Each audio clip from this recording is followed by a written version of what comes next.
Hello and welcome to Produce Talks. I am your host and CPMA Education Manager, Jason Gorley. Before we get going, if you haven't already subscribed, you can do so on iTunes or the Google Play Store, or if you have a BlackBerry, we are on Nobex.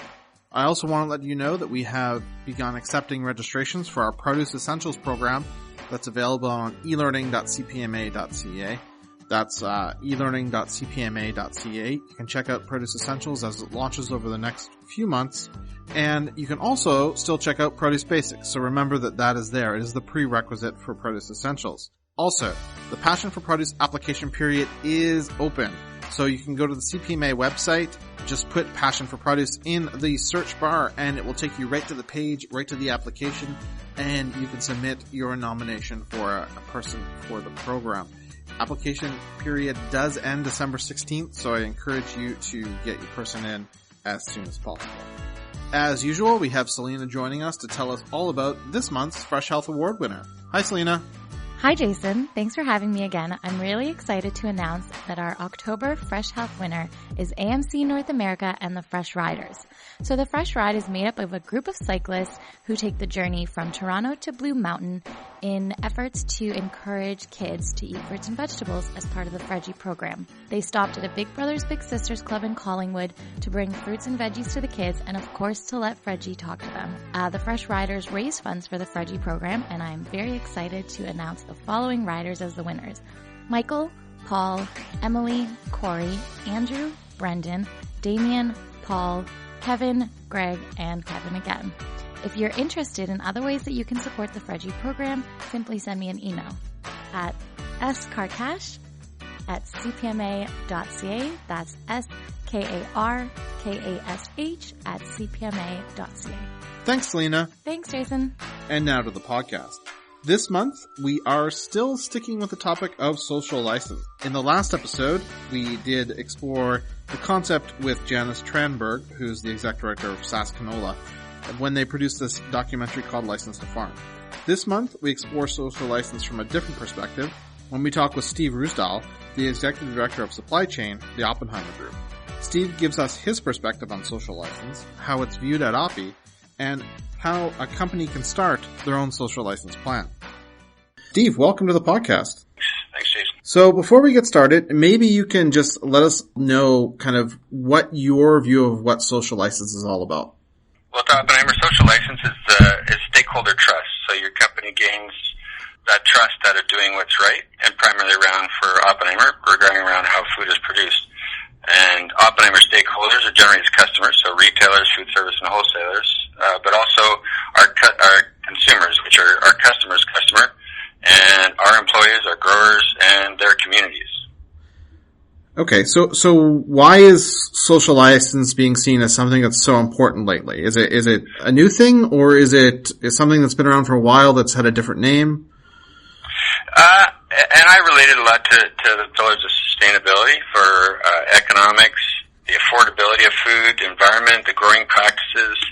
New consumers, they want to know where the food's coming from, so they want to know are the people treated properly, are the communities and environment treated properly, and you need to know what your stakeholders' needs are to build that trust. Can you tell me what Oppenheimer's approach to social license is? So Oppenheimer has teams that cover areas of sustainability and social license, with a focus on each of the teams have different focus, say transportation, waste management, the people and communities, our grower practices, and our customers and consumers.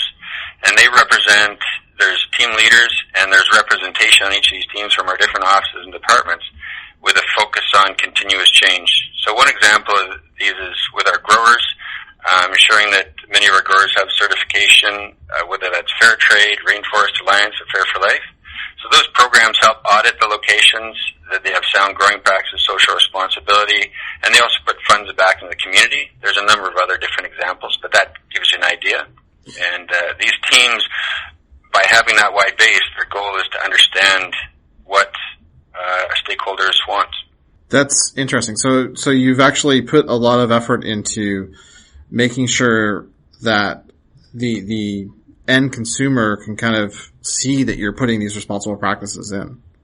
Yeah, exactly. So they're these teams that the focus is on continuous improvement. So their goal is by having these wide, diverse teams, they're able to gather information. They bring that together, and they try and they have annual goals they set, and then regular meetings to measure progress, and in the year see how we did, and then set new goals. And that continuous improvement is the primary focus. So we don't just meet a goal and then, okay, we're done. It's just a core to what we do. So it's not just about meeting an industry standard. It's about how can we reach the next level. Exactly. Yeah. Very cool. So what do companies in general need to know about social license? So if a company was just starting to say, hey, what's this social license thing that we're hearing about? Where should a company start? Well, I think the first part is understanding what is social license and applying it to your company, and then understanding your social license is going to continually change as your stakeholders do. There's new topics. You've got to be in tune with what their needs are, and then either educate them or adapt to them. So by having that, you need your feelers out. You need to spend some time doing some research, understanding what the concerns are, and then make a plan to move forward. So there are concerns that are generally just misconceptions? As a global distributor of produce, we've done some studies on what the impact of, say, greenhouse gases on bringing product from New Zealand to Vancouver and then into market. And I'll give you a quick synopsis. It's 4.7 tons of carbon to bring a container of kiwi from New Zealand to Vancouver, 2.7 tons of carbon to truck that to Kelowna, which is a 4-hour truck drive, and then 2.1 tons if consumers were to pick up a carton in there. There's 2,200 cartons in a container, and bring those from their local retail store, probably 2.5 kilometers away, a 5-kilometer round trip. That's 2.1 tons. But if they were to get 3 kiwis each, it would be 50 tons of carbon. So some of that, you look at the impact that consumers, and where our focus needs to be in those local areas. The other side of that, it's important to have fresh fruit. It's for health. The alternative is potentially junk food. And then you look at the global economy. Buying local is important. You want to support your local growers, but you also want to have a global approach as well. Regions like Peru, one of the fastest growing agricultural regions, the economics around that growth for them is important. And by purchasing and importing their products, you're creating economies and an improved lifestyle. So there's a lot of different ways of looking at it, and buy local is important. We definitely want to support those local economies, but we need to look, okay, once we're outside those growing regions, there's more to it. So some of that's an example of the education side. And now it's time to take a quick break to hear from our sponsor, Nature Fresh. And joining me on the line is Ray from Nature Fresh. Ray, how are things going at Nature Fresh this time of year? Well, we're nearing the end of our greenhouse season, as well as the end of our Greenhouse Education Center, which is going to find its last event at the Royal Winter Fair, participating with the group at the Royal Winter Fair, as well as Loblaws and the Great Food Scavenger Hunt, an educational component that's going to help the young generation better familiarize themselves on how our food is being produced and buying food. It really ties in well with what we've been doing with the Greenhouse Education Center throughout the spring, summer, and now the fall. So it's a great way to cap off an excellent season. So connecting with those people that come and showing them how their food is grown. Very much so. And at this event, it's kind of a unique event. The Royal Winter Fair is a very highly attended event. Well over 350,000 people walking through the ag facility and exhibits. The very interesting part is how the Royal Winter Fair and the local community get the young youth involved. There's a lot of attention made towards bringing school-age children to the Royal Winter Fair so they can experience all aspects of it. And by participating in this food maze, look forward to raising more awareness during the 13-day event. Thanks, Ray. Super. All right, and we are back. We're talking with Steve Rusdahl, the Executive Director of Supply Chain for the Oppenheimer Group, all about social license. What can happen in the absence of social license? And I'm thinking specifically if some sort of crisis happens. How hard is it to get that social license back? And how proactive does a social license strategy protect you when something happens, when there's a crisis, when there's a food safety situation or something large scale? Yeah, and that I think it almost is self-answering. And what's the impact to your brand and your company how do you gain that trust again? Well, trust is earned over time, but you're going to lose it overnight. So you need to be proactive. You need to be transparent. You need to be tuned in. You need to understand what's going on in the industry. It's not something you wait for and find out what happens, because at that point, it's like tripping. You're going to fall and hit your head real hard. I'm just kind of wondering, how much do you work with partners and the people that you do business with to maintain social license kind of throughout your customers and your suppliers and throughout the entire chain? Yeah, and that focus generally falls through it. We stay focused on what our customers want. Our customers are going to be driven quite often by what consumers want. But and I work with a lot of our growers. We do surveys and understand where they're at with social license and social responsibility. And it's amazing as you get talking with your partners about it, how engaged they are and how excited they are to talk about it and share what they're doing, because it is very important to most people.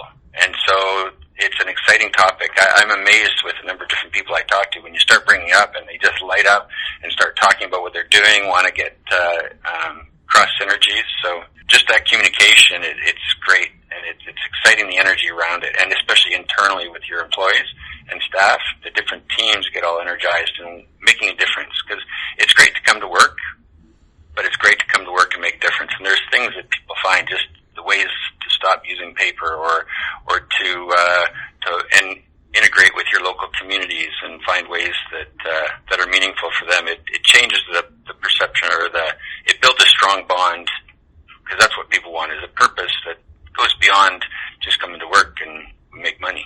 Yeah, I think that's important. So when you look at it from an industry perspective, how important is it to have kind of a common industry message around topics like this? And how important is it to look at this from, an association perspective, or as the produce industry? How important is it to know what is going on with social license in terms of the produce that's brought into the country or grown here or sent to our restaurants and retail? Yeah, I think it is an important factor. The more we can communicate, and I think that's one of the key factors with CPMA and its members, is the more we can share and educate people about areas.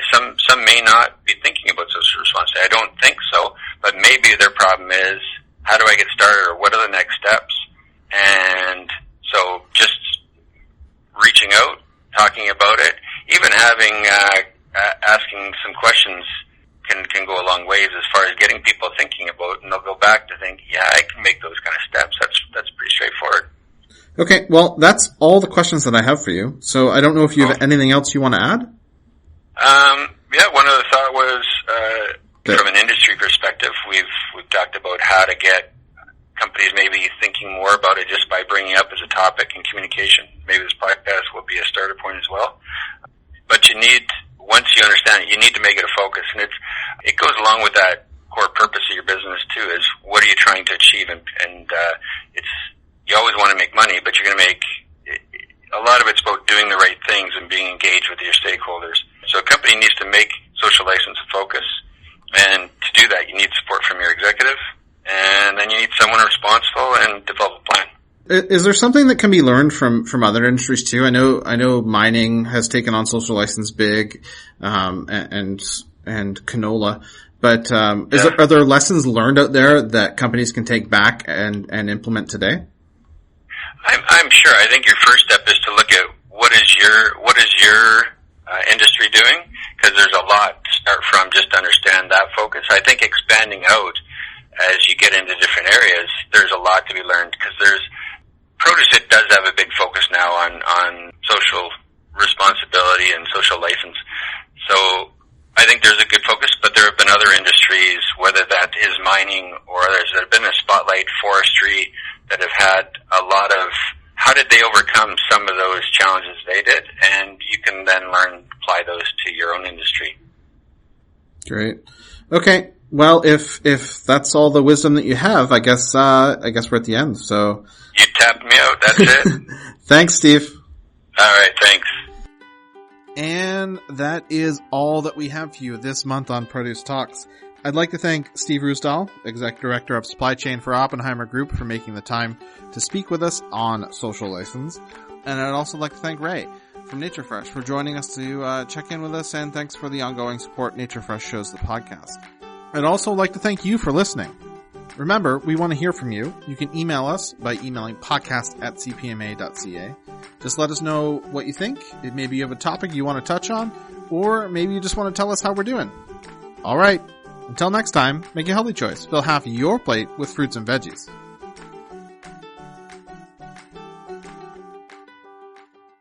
You will now be disconnected by the moderator.